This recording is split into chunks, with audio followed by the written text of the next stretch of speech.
Now, before we start, let's sing a small chorus. I think you need to loosen up a little bit. You're a little stiff, and this is what happens when we don't interact with other people enough or with each other. And also, we haven't been gathering to praise God and sing, and I just miss singing. Singing is important. So you get to pick. So Ivy, you get to pick. You're my oldest, I think. You're older than Wilmer? Tell me. Actually, David's the oldest, so. Okay, let's do it. Praise the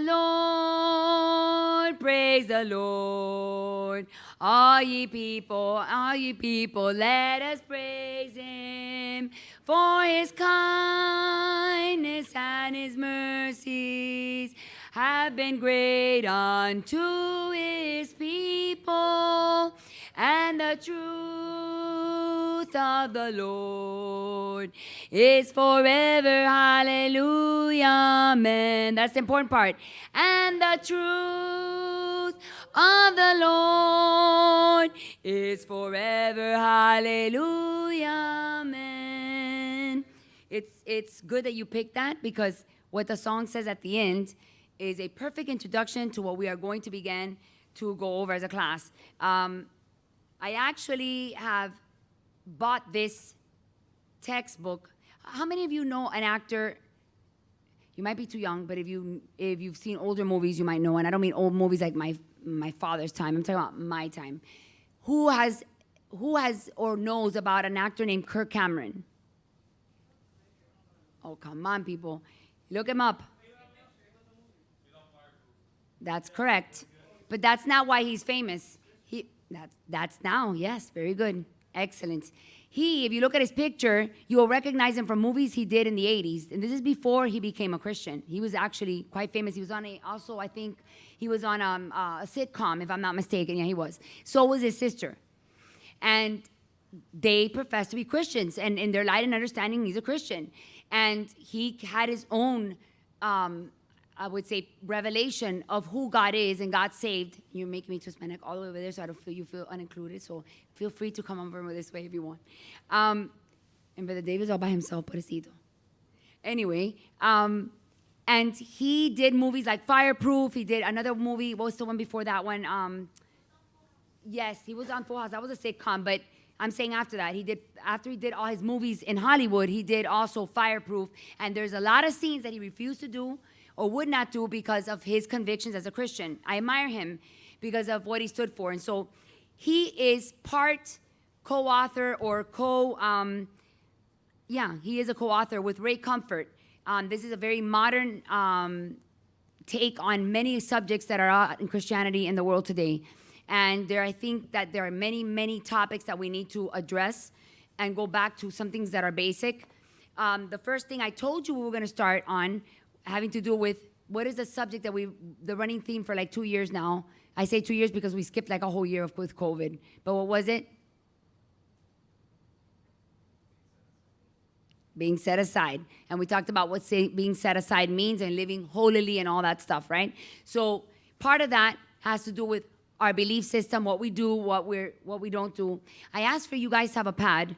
I will tell you that when I'm teaching Zoom class, I'm probably the teacher that hates Zoom the most, because I need to see your faces. Literally, I need your physical interaction. My mother happens to love Zoom with her class, but I understand. I'm on it, and I know why. And it's funny because for an adult setting, it's actually very good. They're very relaxed. They interact more. They're paying attention. But with your age group, it's not. You should try it on the other side of the screen and see how you all look on Zoom. You look disinterested, not all of you. You look like bored. You don't participate. You're always distracted. I will literally say, what did I just say 5 seconds ago? And you'll say, I don't know, I'm sorry, can you repeat that again? You press the mute button again. And so that is part of your age group, which is normal, because you have so many things going on in your mind, and it tends to be very like attention deficit in this age group more than the adult does.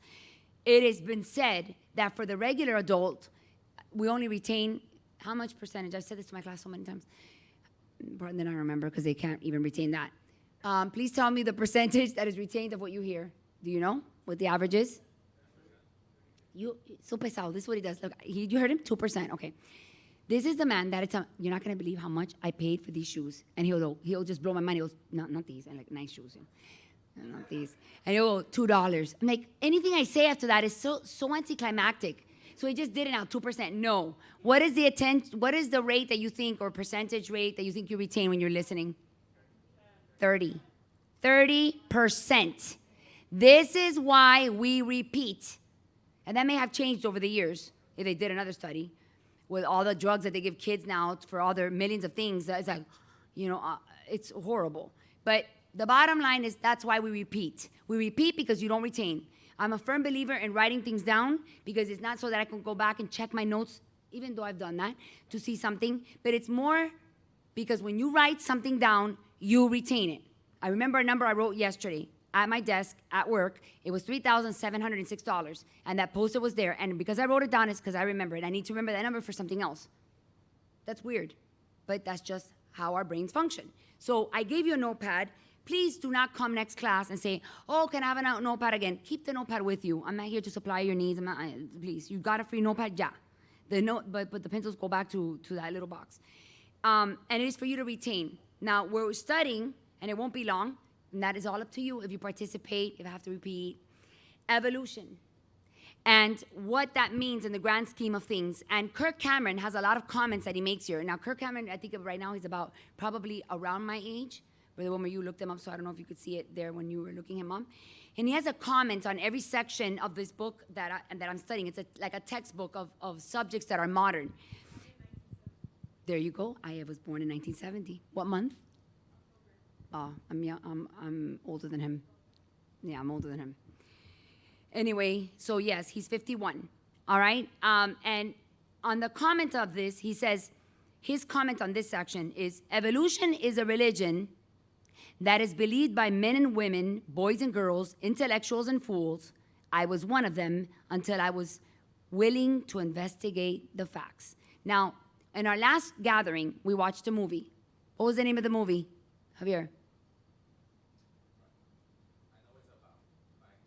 It's okay. It is not a test. Walter? I know. I just know. Ryan? Mm-hmm. Erica? Oh, that's right. You weren't here. Adria, you remember? Lali wasn't here, but she saw it afterwards, so go ahead, Lali. The Case for Christ. Now, that movie was a great recommendation, by the way, because it was a segue. I'm not going to tell you what segue is. If you don't do it, look it up. By now, half of you are, almost all of you in college. I'm not going to explain that word. It's a segue into this subject, which is super important. When I was growing up and when I was a teenager and my youth leader was talking, we really didn't have to discuss evolution too much. It was a very extreme, far-reach people that believed in it. It was mostly like atheists, but evolution has become a very, very hot subject topic and has become modernized to fit today's belief system. And what's happening is it's creeping into the churches as well. It most certainly is. And it is affecting how preachers preach and how truth is pure. And that's why that song that Sister Ivy chose at the end says, and the truth of the Lord is forever. That is a powerful statement. The truth of the Lord is forever. The truth is not something that is to be altered with time. Truth is truth, and that's it. If I'm 51, I'm not 51 maybe next year. No, next year I'm 52. I can't go back and say I'm 51 just because I say so. I can't say I have brown hair and then say, but maybe in 3 months I'll be blonde. Unless I dye it, I'm not blonde. So the truth is the truth. You can't change it. There's many things that we hear like, oh, truth is relative. And I understand that there's a place for that. But within this context, there is no place for that. Within God's truth, it's the truth. The truth is a fact. It's not a theory. Does anybody know what a theory is? Adria? That's correct. Does anybody know what a hypothesis is? Brandon? Can you raise your voice and slow down?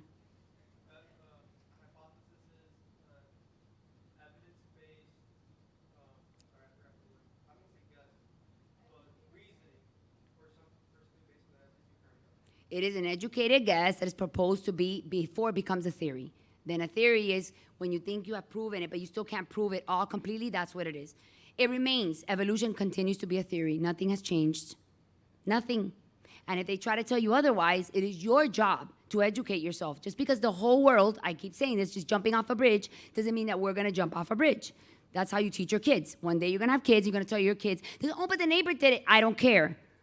I don't care what the neighbor's doing. I care what you're doing. That's what you're going to tell your kid. Right, Wilmer? So you're going to tell Emma. I don't care what Maria's doing. You're Emma, and you're Emma Villanueva. And Villanuevas don't do that. That's what you're going to say. Anyway, evolution part 1. Tell me, what is a Big Bang? And this is important. I'm going to be dividing this class up into small, very small sections. It's going to be A through D. Don't worry, not Z. That's scared, huh? Okay. What is the Big Bang Theory? Very quickly, Lali. Yeah.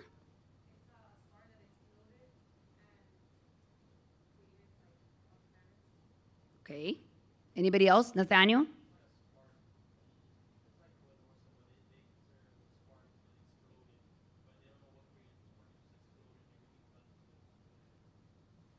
That's very good. Anybody else? Monchichi?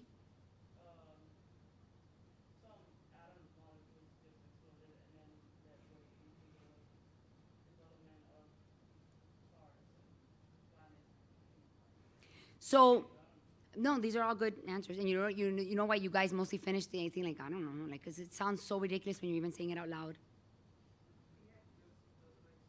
Absolutely. We're going to interject all those things there. But I will just say this to throw it out. What Nathaniel kind of beat me to the punch, and that was good. With a spark, he goes, but nobody can figure out where the spark began, which is actually what all evolutionists and they're called cosmetologists believe. I'm sorry, cometology. I said it wrong. Cosmetologist. I'm cosmetology. Cosmologist. That's what they believe. So they had that conundrum. What is a conundrum, Harley? I know. What is a conundrum, Maso? It's like a puzzle. It's like you're stuck, like a dilemma. It's like a big puzzle. A conundrum is like you're in a situation where like you're lost. You can't figure out the answer. That's what a conundrum is. And they're at a conundrum because where did the spark come from? Where did the atoms come from? Right. So having said that, let's just look at it as a Big Bang. Does a terrorist create a bomb and then after he creates the bomb and it goes off, there's harmony?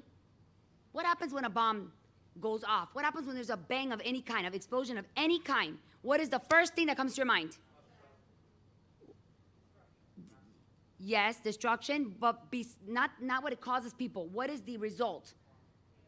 Yes, chaos, disorder. No, there's never a bomb that goes off and like, look, there's a beautiful like cars all lined up. That's not ever. There's never order, ever has there been in the history of mankind order when a bang goes off. So already that's an issue. So there's chaos, there's disorder, and even a child can see that there is grand design, or what we call intelligent design. You need to know these terms. That's why I'm telling you them so you can write them down. Intelligent design versus evolution. The intelligent design, only a being could have created such a perfect world where everything is in harmony. How can a garden, how can there be animals, how can everything have what is the cycle called? The eco cycle, the ecological system be perfect? How can it be? Because of a bang. It's something that they still cannot prove. They still are stuck on it. And so then they say this, okay, so empty your garage, let's pretend, of all the stuff that's in it, metal, wood, paint, rubber, plastic. Make sure there's nothing. Empty it all out. There's nothing left of it in there. Completely empty. And we're going to wait 10 years to see if a Mercedes-Benz evolves inside the garage. What do you think is going to happen in 10 years, Andre? Yes, it's going to stay empty. You got to be quicker than that. If it doesn't appear, we'll just wait another 20 years, and the Mercedes might appear. What do you think, Karina? 20 years? Te me fuiste. Abby, 20 years? Okay. Let's try for 100. 10,000 years. So we all know what the answer is, and you're like, Sister Kayla, this is so stupid. No, I'm helping you. I want you to walk the walk all the way through so you can see how ridiculous it is and what it takes to believe in that. It takes a great deal of effort to believe in that. And I'm going to get there in a minute.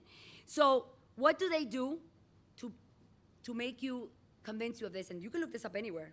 Any professor will tell you this. Anybody will tell you something like, well, leave it for about 250 million years. Do you know why they say that? Really? All of your hands should be raised for that one. Why would they say 250 million years, Rigadita? An example. Real loud, baby, because you guys are wearing masks. I can't hear.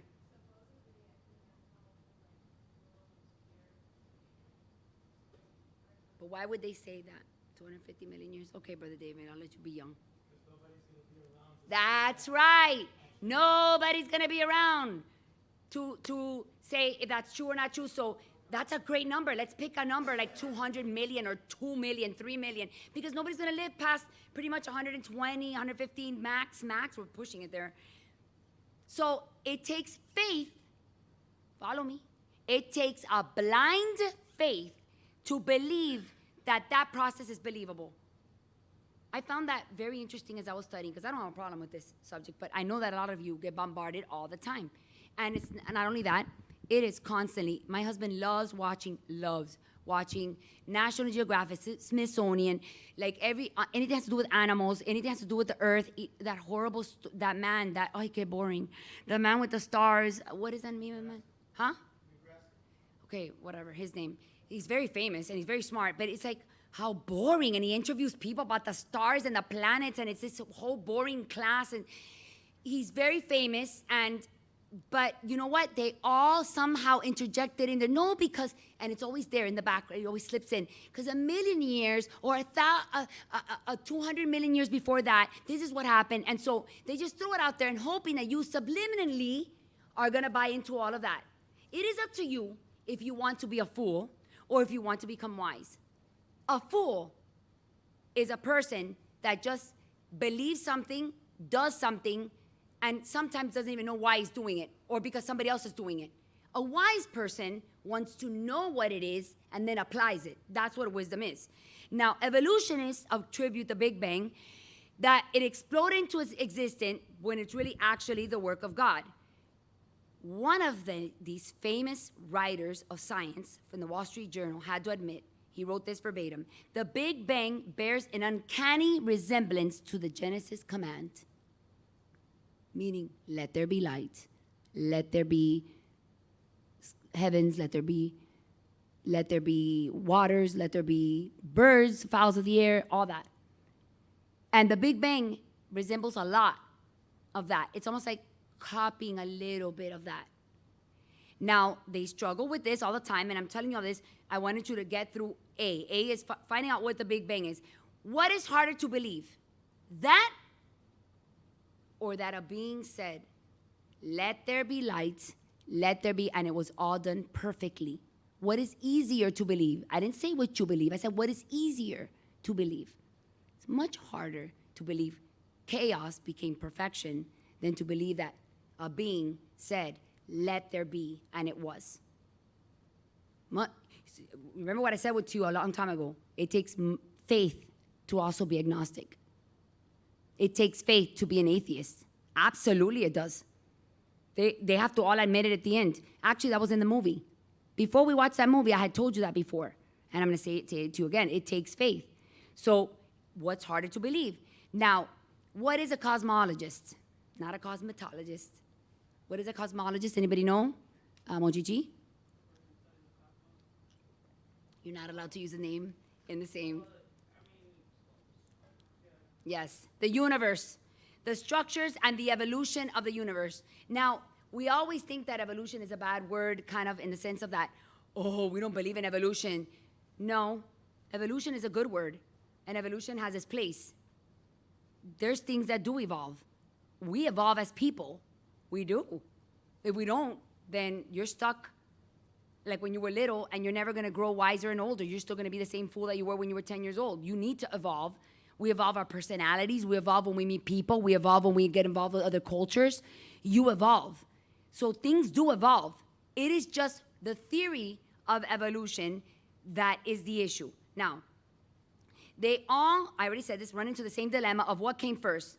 How could everything that we have around, and by the way, included in that are black holes, voids in the universe that they have found and discovered, all of that, because we only think only of our little world. But it's not just our little world, it's all the planets, all the stars, all the galaxies, and the places that man has not been able to even reach because they're so far, deep, deep, deep space. God created all that. So where did all that come from? From nothing? Like Nathaniel said, where's the spark?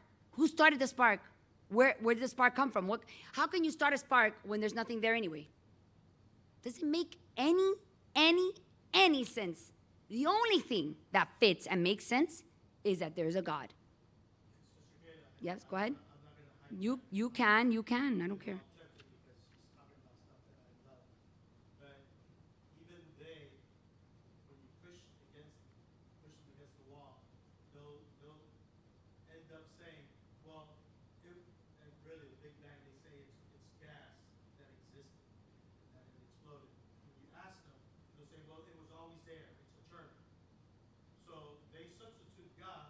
For that it was always there. That it was always there. When it's much easier to just accept that God is the eternal being.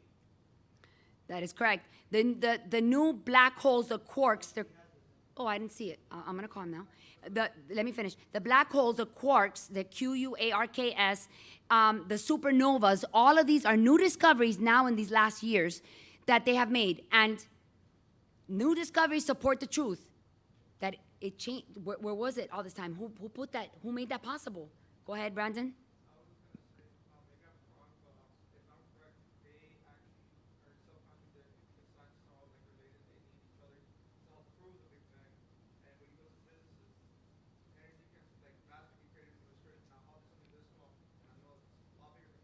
Yeah. Agreed. That's 100% true.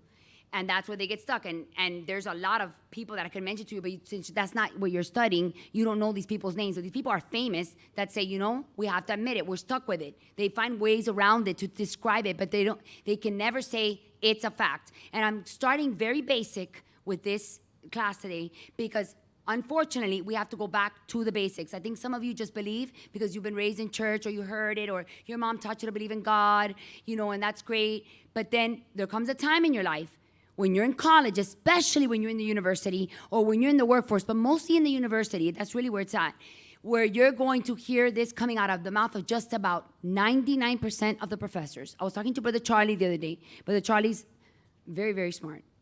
Probably one of the smartest people I know. I don't think you realize how smart Brother Charlie is. When Brother Charlie was paralyzed and could not move in a chair, he couldn't even write in his accident. He finished his degree literally by doing the math classes in his head.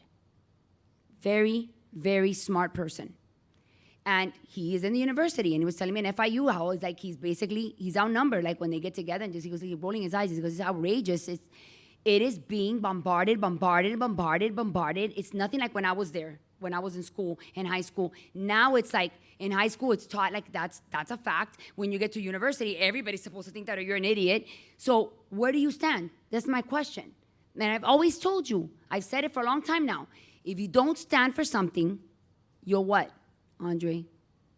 You'll fall for anything. Now, where did the space in the universe come from? Because there's space. All those questions. In order to have an explosion, there has to be something to explode. There must be a catalyst to cause the explosion. You cannot create something out of nothing. Simply put, this destroys the Big Bang Theory. It's that simple. That's it for the Big Bang Theory. Now, we're going to be. This is Big Bang. I hope you took. I know. Huh? I know. It's actually funny. I love it too. I love Sheldon. He's a weirdo. Okay. Oh, I'm sorry. They're not amphibians? You're not going to evolve into amphibians and grow eyes on the side of your head? You should if you believe in evolution. All right. B. Each species breeds its own kind. Cats do not breed with dogs. They don't. Name one animal that doesn't breed with another animal that's abnormal. A cow never breeds with a horse. No. Let me finish. No. But we're talking about a beast that is completely opposite, not that they're in the same family, which I'm going to address that now because that's coming to my B point. You see, I'm not just going to tell you to believe me. I'm going to prove it to you.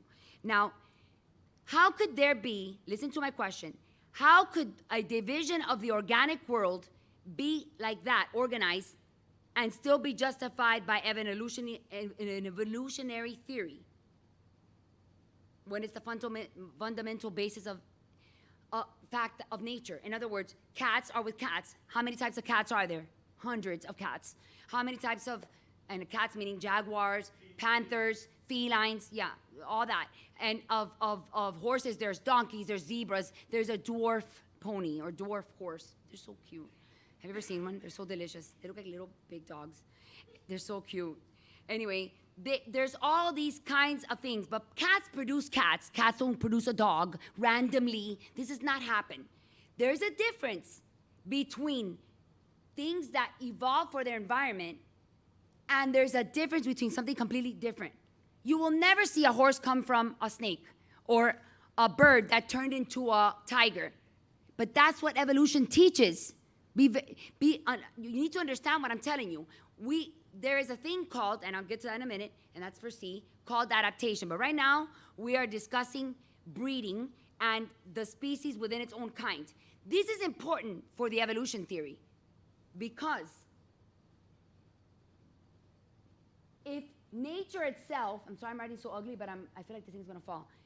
If nature itself says that cats are with cats and pigs are with pigs, pigs won't grow feathers 10 million years from now. How is that possible if they don't breed with a bird?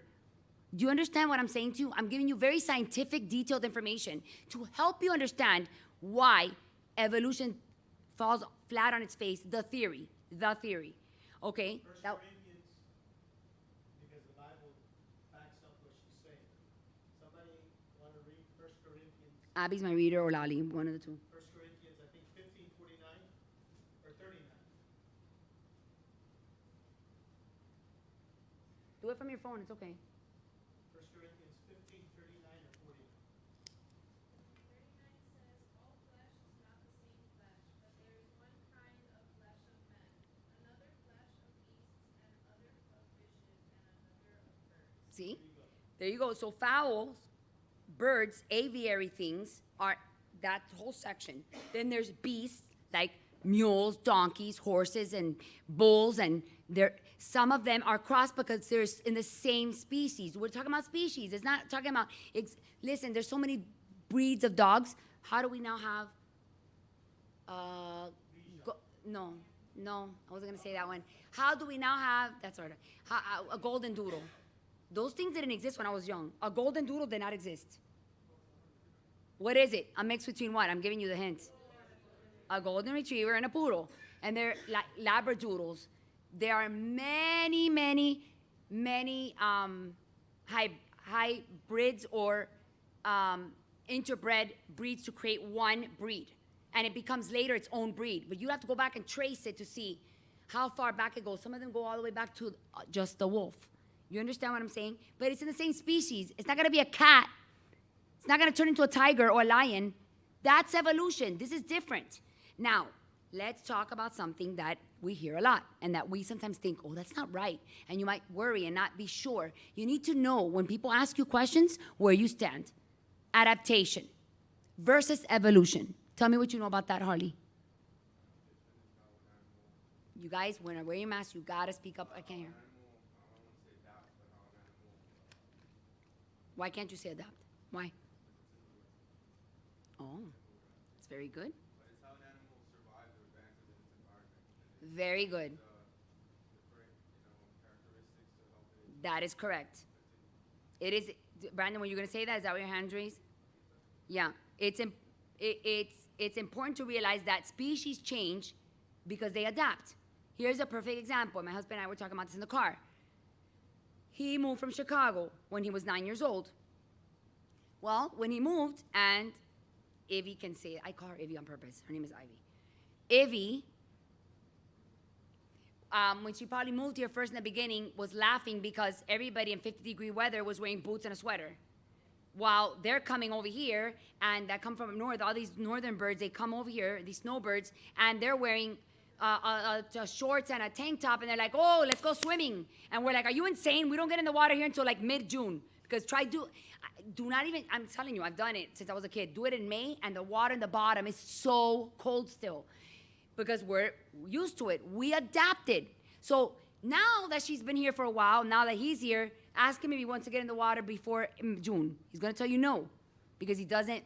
And the humidity, who can put up with this humidity? Well, we're used to it already. People come in, so hot, like they act like they're in a sauna. It's like, it's literally 87 degrees. Yeah, there's a high humidity, but you need to relax. All the islands are like that. All the Caribbean is like that, you know, and you just get used to it. You know, when I visited Santo Domingo one time, I was like, oh my goodness, you think it's humid here? Beyond. And the people were dripping, and I'm like, how do you take this every single day in the morning? They're in their little uniforms working in the resort. I'm like, they're like, oh, I'm like if nothing, and they're just talking to you and all comfy, dripping like that. I'm like, ew. And that's what they're adapted to. We feel it's cold. It's like, let me pull out the boots and let me put on my scarves and my mitt, and they're laughing at us up north because it's 50 degrees, please. So we adapt. We are very adaptable beings. We adapt even to poverty. You know what's a perfect example of adaptation? What's going on right now politically? Cuba. That's a people that got used to so much poverty and oppression that are now suddenly waking up. We don't really have to put up with this. That's the fact. You adapt to whatever you want to adapt because God gave us that uncanny ability to adapt. That's why we can accept and process tragedy. This is why we deal with loss. This is why we can enjoy having lots of abundance. And then if we're poor one day, yeah, it's saddening, but we're not going to die over it because we adapt. We adapt. We go to school and we adapt to a new environment. We adapt to a new culture. We adapt to a new set of friends. We have to adapt. And that is how humans are. The same thing happens with animals. They adapt to their environment to survive. And God gives them that ability to adapt. But that is called, this you should be writing down, microevolution. See, this is where the word is good. Because they're micro-evolving. Not the other part, which I'm going to tell you. So dogs remain dogs. Humans remain humans. No, we're not going to. We're an ape once, and now we're human. And then now, I don't know, maybe 250 million years from now, that's the magical number, then I'll become, I don't know, some other kind of weird thing, like I'll grow 2 heads, or I don't know. But according to that theory, that's what it is. Now, in this correct way of thinking, that is why we have Asians and Africans, and we have Caucasians. We're all considered to be Homo sapiens. Okay, that's a scientific word. Homo sapiens, that means a human being. You're not gonna evolve into something else. You're not gonna turn into a Chinese person later. You know how you will if you keep on, growing as we all breed, interbreed. We are going to eventually all be mixed with something. Because we all came from Adam and Eve, all of us. So you ask the question, we adapt to our environment. Look around you and see how people are and why they're like that, and you will look at their environment and you'll see that God gave them the ability to adapt to that environment. God is perfect in everything that he does. Now, Darwin's theory, here's where Darwin comes in, and I was telling my husband in the car, I'm not going to be talking too much about Darwin. We talk about him too much to the point where it's hilarious, because if you did your studying, you would know that in the last 10 to 15 years, there have been so much discrediting to him, things that have come out public and been revealed that he actually admitted that he was flawed. And it's on record. Huh? Yes, he did. He did do that. That's why I don't want to talk about him so much, because it's giving him any power, and he has none. And on his deathbed, he wrote a lot of things that he had to admit that he was wrong about. And yes, he did. So, yeah, he is. And so they all use him like if he's a big thing. Darwin's theory of evolution, however, is the concept of, so it's opposite of this, vs macro evolution.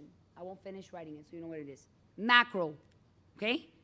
Now, this is an inference that the small changes in adaptation will accumulate and get bigger and bigger and bigger, and over long periods of time, then a reptile can eventually become a bird. It grew wings. It grew a feather. How can it grow feathers? How can an amphibian grow feathers? What did it do that it created that? That's not the same thing as adaptation. They're completely different things. Now, while adaptation is observable, in other words, you can see it. You can see adaptation. Evolution requires a great leap of faith. Here we go again with the leap of faith and the believing. This is the part that I keep telling you. You have to actually have faith to believe in this. Go ahead, Nathaniel. Maradiaga. Honey, raise.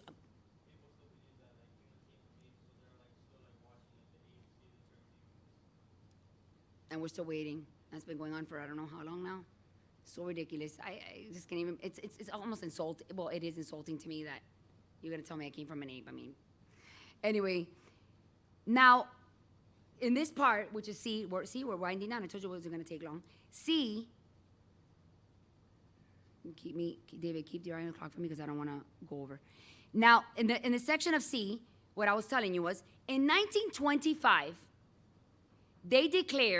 evolutionists declared that the human body has vestigial organs. Sister Kayla, this is so boring. I don't think it's boring. I don't even like science that much, and I found it super interesting when I was reading. I'm like, wow, pretty impressive. Okay. Does anybody know what that word means? I don't expect you to know it because I didn't know it. Ali. Okay, go ahead. Guess. It's not that they're no longer in use, but yes, very good. It's vestigial organs are worthless leftovers. They believe that it's worthless. Listen to me. Worthless leftovers from evolution. So in other words, you evolved, Abby, from a chimpanzee, right? And then you have these extra things floating around in there that the chimpanzee needed, but you don't need them.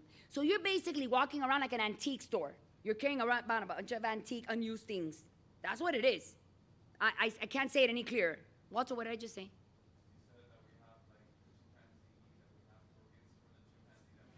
That we have a chimpanzee in us? I said it?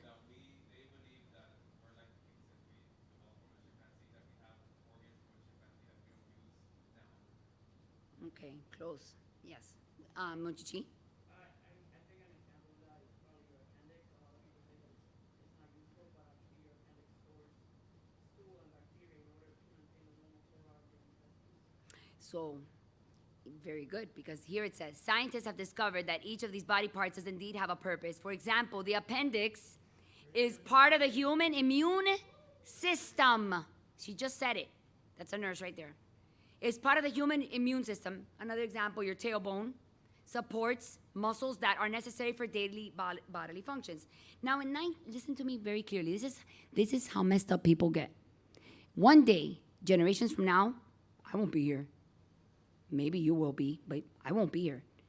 They're going to look back at this generation and say, wow, those people believe this, but now we know this. Well, here we are. 1925, the Declaration said that the humans had about 180, listen to me, 180 vestigial structures in our body, like pieces of things or parts of us, for example, like our pinky or whatever, that is not being used. That had no use, that was left over. Today, this is scientists, this is not Sister Kayla, this is not a Christian. These are actual scientists that wrote this. Today, they're down to virtually, and it says it right here in the book, virtually 0. I love it. Praise be to God. 2021, they say now, scientists have to say, that basically everything in our body has a function. They're down to 0. The word here is virtually 0. I think they're trying to figure out what the spleen might be doing, but I think the spleen it's a function. It's already been discovered. Yeah. Again, so virtually none. We went from 180 in 1925. We're in 2021. You see how people are? People are very fickle. You can never trust people all the way. And I'm not saying that to be a cynical person because I am a trusting person. But be very careful. Just because somebody tells you something doesn't mean that, oh, that's the. Find out for yourself. Have a brain and use it. Who had their hand raised? Adria, go ahead.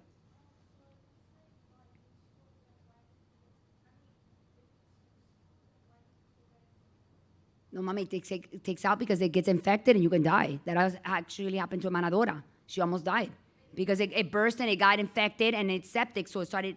She could die. Your body overcompensates with another organ. But they can take it out. It's like, and also before you couldn't. Nobody would think that you could live with one kidney. You're not supposed to. You're supposed to live with two, but you can survive with one kidney. Why, you have one kidney? What? Did you tell me this already? Because anything pre-surgery, I forgot. I think I forgot. Oh my goodness, take care of that kidney. He's so mean. Yeah. Don't take it that far. I think he knows, babe. He's a grown man. Anyway, okay, so, oh, I'm sorry, Ivy. Oh, 100%. That's right. Did you hear her, Adria, what she said? The fact that we can live without something doesn't mean that we didn't need it. Like, you can actually, right, you could be blind and you can still live. Right? Oh, yeah, I know. I'm gallbladderless. I belong to that club. Oh, for sure has a purpose because I feel it. You know how it has a purpose? Because when it happens at the beginning, like certain times I eat, I go running to the bathroom. I never used to do that. Never. Nope. That's correct. So, but what I'm saying to you is that word, see, this is all important information for you to be storing so that you have a basis. Now I'm giving you facts. It's not like preaching from the pulpit, the pastor said it, and Sister Kayla said it, and therefore we're all blind followers and we're going to believe it. No. These are facts. And unfortunately, I'm having to teach in a generation where I have to now be very specific with everything because you need to be able to say, I believe because of this. I believe because of this. Now, having said that, we'll go down to D. Is there an eraser? Babe, who's in my hands? Girl, I'm a lady. I don't clean a bowl with my hands. Dame eso. Mira eso, Lali. Use my hands. Ella no me conoce. A good question would be, do you know what the word evolution means? Yeah, You can't use the same word in the same definition. Babe, my fingers are so fat. we know. Who said, oh, he evolved? They used to be very skinny. They used to be very like, mentira, he's always been have fat fingers. Desde que yo lo conozco. It doesn't match his body. It's so weird. This is horrible. Yeah, I wrote. Huh? I'll do it later. You want me to wet it, or? Just no, it's okay. No, it's okay. All right, look. Well, who's gonna answer his question? The word evolution. Nobody? Okay, Ali, go ahead. Yep, it is. Okay, in 1925, there was something called the Scope Trials. Very good, Ali. I'm impressed. You know that I didn't know about that. Does anybody know about that?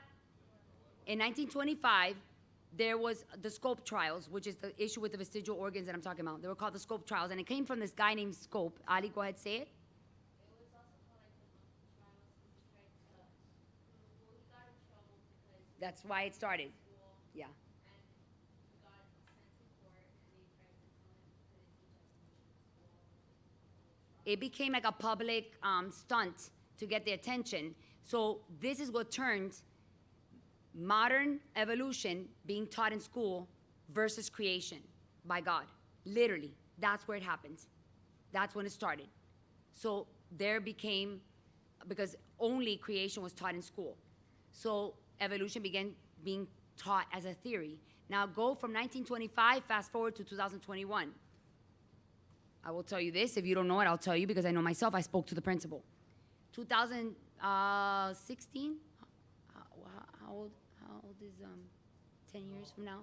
10 years? 2011. Yeah. My oldest daughter in school, was being taught by a teacher, and she was teaching, and it was supposed to be like, at least for me, it was like one class or whatever, and they were studying a chapter, and it was evolution. And the teacher gets obsessed with it and starts continuously repeating as if it was a fact. She would never say it was a theory, never. So she raises her hand, and she started refuting the teacher's things and gave examples. She said, look at this pencil.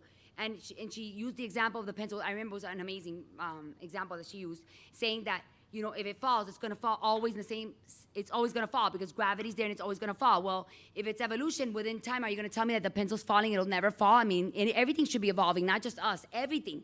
And so the teacher had to stay quiet, and this kept on for days, and the teacher kept on teaching it. Well, she got upset, and she goes, you're teaching it as a fact, and this is a theory. You can't do that. She was right. So I called the principal because it became an issue. The principal had to tell the teacher to step down and stop doing that. And she stood up for it. Now, I say that, and today's a whole other story. That's what the devil does when he deceives you. But when you open your mind up, it's a warning. So go back to that. This scope trial opened the gateway so that now evolution could be taught in schools. But the problem is today, it is no longer, and that was what, 2000, I said 11? 2021? Oh, nobody even argues it. It's just keep being taught like it is. It is that. It's never said, this is a theory. Never. Because you know why? They believe it themselves as well. And your children and your children's children will continue to be taught that garbage over and over. You tell enough people something a million times, and they'll end up believing it if they don't have a strong backbone and they don't have a brain to think for themselves. One of the things that you don't realize how communism can and I'm bringing it up again because it's a perfect example. In an island so small, it is the only country, 62 years, that has been contained, self-contained, in that manner, under dictatorship that long, so tiny, 90 miles from freedom. And how could that be in something so tiny? And that is because it started with an indoctrination. And one of the things that Fidel did, he was a very smart but devious man, but very smart. You don't have to be stupid. He was cunning.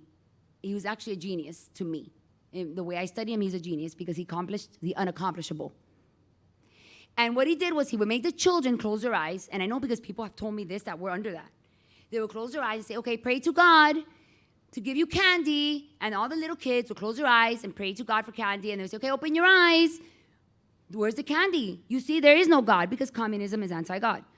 So this is in the beginning. This is not now.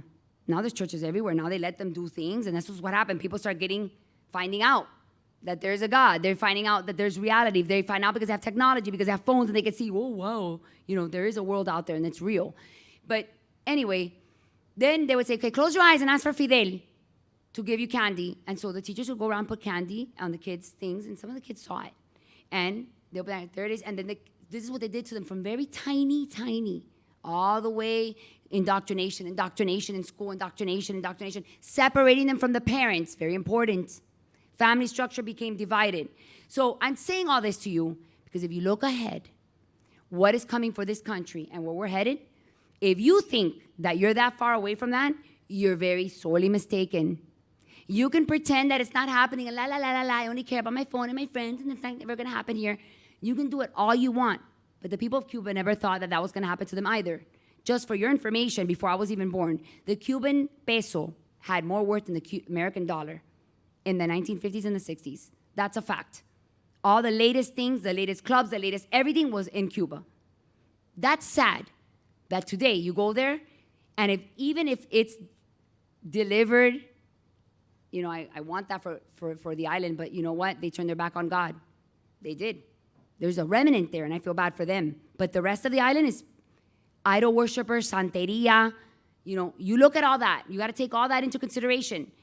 And you go back now, and they would have to do an infrastructure with the water pipes because all that is from the 50s. The cars are from the 50s, please. They have to start digging everything up and starting all over again. And this is what's happening slowly but surely all around the world in different areas. Things like this being imposed on you that have no business doing that. None whatsoever. They put in the textbooks as if it is fact. I remember reading it when I was in middle school, and it would always say theory next to it because my mom would look at the book. And I remember reading it. Now it's not like that. And if it is, the teacher will override it and say otherwise. That's why you need to know. Now it takes me to the peppered moth. I think Ali might know about that too. All right, Ali, you're my star today. So, D, the peppered moth. I'll let you talk in a minute, Ali. I'm going to say a little bit. All right. So, almost all the textbooks on evolution include the pepper moth as a classic example that evolution is real. Evolution happened. Okay. What do you mean? There are two types of peppered moths. Yes, Brandon. It's okay, baby. Can I have water, please?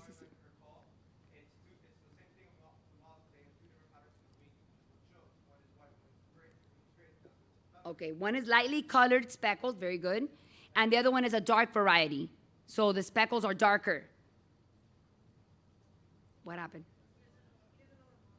Oh, okay. A moth is like, you know, cuando tú vas a entrar al portal en la luz, siempre están those little things fluttering and they have wings. They look like a butterfly, but they're like paper. They look like paper. That is it. And they'll come into your house. And if they come into your house, they're known for, like, you don't want them ever in your closet because that's why they sell mothballs. And una peste. Mothballs are what viejitos smell like, and the Cubans use it a lot. It's so gross.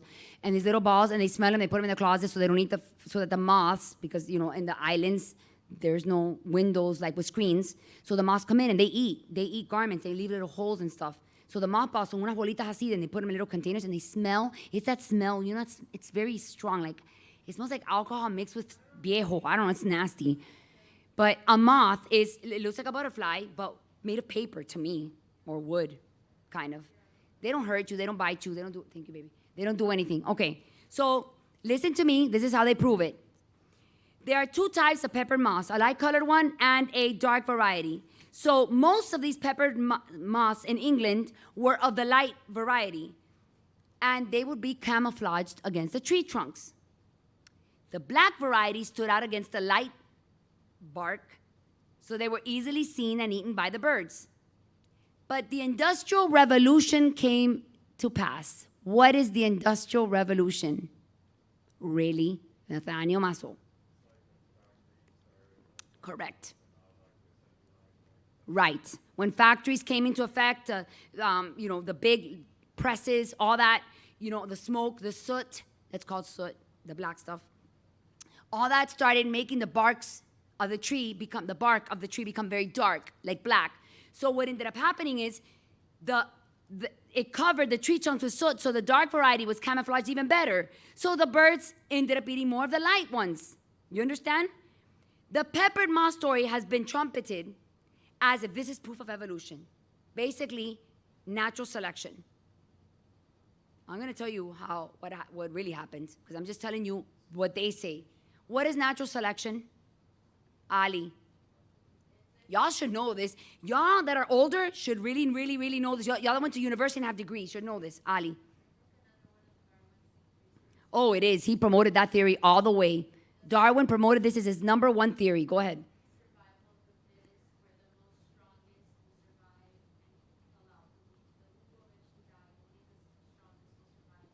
That is correct. The process where organisms better adapted to their environment tend to survive and produce more offspring. That's what Darwin says. So when I just brought you the peppered moth, they gave examples and they took pictures. So people are like, oh, that's true, because look, you know, all the light ones are being eaten now, and the dark ones are surviving because the tree trunks are dark. And that is a perfect example of natural selection and evolution. You see? They changed from light to dark because they have to survive. You see what I'm saying to you? Well, and this is a fact because this happened. Anyway, it was trumpeted as it was true in the 1950s. In 1978, the famous geneticist called the peppered moth said that the clearest case in which a conspicuous evolutionary process has actually been observed, like we've actually seen it with our eyes. Mind you, they took pictures, okay? Remember this. Now, it is not true. I'm going to tell you why it's not true. The nocturnal peppered moth does not rest on the trunks during the day. They don't. So how is that possible? They don't. In fact, it took 40 years of field study to find 2 moths ever resting on a bark of a tree in the daytime. 2 moths. I didn't say 2 dozens. 2 moths ever in 40 years. Intense field study. Only 2. So where did this come from? These textbooks, pictures that were with these peppered moths. They were all staged. It was proven. The moths were glued. Yep, I know. Walter shaking his head like, I don't believe it. Were glued, pinned, and put on tree trunks, and then their pictures were taken. The scientists who use these pictures in their books to prove the example of evolution is simply not true. They wanted to prove it. And they conveniently forgot to tell their readers that they're the ones that put them on the tree trunks. They got discovered. This is a fact. You can look it up. I'm not making it up. That's so pathetic. It's like they took everybody for a ride, and that's humiliating. So there is no such thing. That was never proven. And they took a big hit. That community took a big hit. Now, it makes you wonder, if they lie about that, what else do they lie about when they're trying to prove a theory? And this is my point. Scientists fluctuate all the time. Every time I'm hearing one of his shows, it's like, weren't they saying something different like 5 years ago? Because I don't know that much about him like him, but about things like that like him. But they'll be saying something about, I don't know, a star, a black hole, and then 5 years later, they change their whole theory on the black hole. My second daughter, who studied physics, and that's what she graduated from, was telling me that herself. She's like, it's changed like 2 and 3 times the concept of the black hole and where it leads. And Ali is nodding her head, so I'm not making that up. And what they were trying to tell you is that before the moss environment changed, some of the moss were mostly white and some were mostly black. After the environment changed, some were mostly white and some were mostly black. Nothing changed. No new color or variety came into being. Where's the evolution? That's what I said, a new variety. Where's the new variety? Where is it? A new weird creature, I don't know, with maybe like a beak or something. Why? How come it didn't happen? Even when the faked evidence, the only thing evolving here, and this is a pun on words that I took from their book, here is the evolutionary tail. That's the only evolution, that the tail keeps changing and evolving over and over. At the end, I will tell you what Charles Darwin said, and this is to finish it up. Charles Darwin concedes. He says it like this in Old English because that's the way he talked. Alas, how frequent, how almost universal it is in an author to persuade himself of the truth of his own dogmas. In other words, an author, that's a very big temptation, to embellish, to want to convince himself of what he thinks might be the truth and make it so just by stating it. Men devise, and I want you to pay attention to this, and this is important. Men have devised evolution to eliminate the need for God. Now I'm going to switch to spiritual. This is very important because this whole class was very scientific, and maybe some of you were bored. I'm sorry that you were bored, but I think that you should take it seriously because this is everything that's being taught right now. That's just the basics because we're going to get into more stuff later. This is just the baseline of it all. Why do people need evolution? Because having evolution eliminates the need for God. And when you eliminate the need for God, Ryan, what does that mean? It's very important. I cannot hear anything. You're next to Monchi Cheese, pull your mask down. When you eliminate the need for God, what happens? I want you all to think, because I'm not going to just ask him. You don't know? You can say you don't know. Okay, Abby?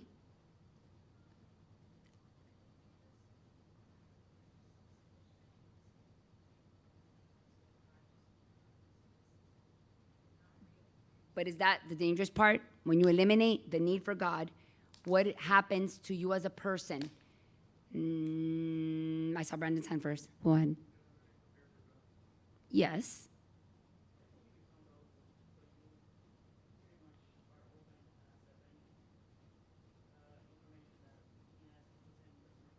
Everything you all are saying is correct. I'm still looking for one answer. One specific one. They're all right. Ivy? There it is. That's what I was looking for. You're reading my mind? That's so creepy. If mankind has no creator, then to whom is he accountable? Tell me. If you are not if you don't have a God, if God does not exist, then who are you accountable to? Who? To yourself. That's a joke. No. Ale, you heard what I said? It's important that you hear that. If mankind has no creator, no God, then who is he accountable to? It's important. It's a very good question. It is it has been a design and a device that the devil has used, and he's laughing because if there is somebody that really believes in God, very good, Lali, it's the devil. The number one person that believes God more than any of us, probably, if you could say that, because I believe it with my whole heart, but that there's no doubt that it doesn't even cross his mind. It's right. It's not even a temptation because we are human. So we could say, we could have a temptation. Where are you, God? Like, what happened? How could you let this happen? All those things are questioning God, the existence of God. Oh, but the devil? Never, ever. Because he knows. The Bible says he believes, trembles, and fears. Yep. So he, in Spanish, él goza. He delights in the fact that you as a person struggle with believing in him, that you struggle with following the herd and not saying there is a God and I'm accountable to him and I choose to believe in him. I just explained to you all this that some of you probably didn't know half of it. I learned a lot when I studied it, and I have to say it again. It takes a much bigger leap of faith to this garbage than for me to believe in God. And bottom line, it's a choice you make. You choose to.